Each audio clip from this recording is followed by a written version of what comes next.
जय हिंद friends, welcome to my YouTube channel smart blackboard. Sanskrit विद्यालय दशम श्रेणी एसए टी डिटेल टाइम टेबुल एवं जो मैंने एसए 1 एग्जाम देते से मैंने एसए 2 एग्जाम दे पारिबे एवं एथि निमंते आपन को कौनसी मध्य फीस देवा पड़ो ना कि फर्म फिलअप करने को पड़ो ना। देखिपे प्रथम दिन रही अच्छी मातृभाषा जहाँकि 10 तारिख रे, यापर रही अच्छी 13 तारिख इंग्राजी, 14 तारिख रही अच्छी संस्कृत साहित्य, 15 तारिख रे रही अच्छी आपणक संस्कृत व्याकरण और दर्शन, 16 तारिख रही अच्छी विज्ञान, 17 तारिख रही अच्छी प्रयोगात्मक संस्कृत, 18 तारिख रही अच्छी सामाजिक विज्ञान, 20 तारिख सीधा एग्जाम अच्छी गणित।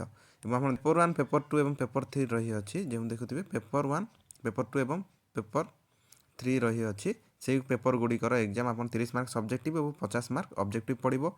बाकी जो सब्जेक्ट रहा मैथ, साइंस, सोशल साइंस और इंग्लिश से 30 मार्क सब्जेक्टिव और 30 मार्क ऑब्जेक्टिव पड़ो।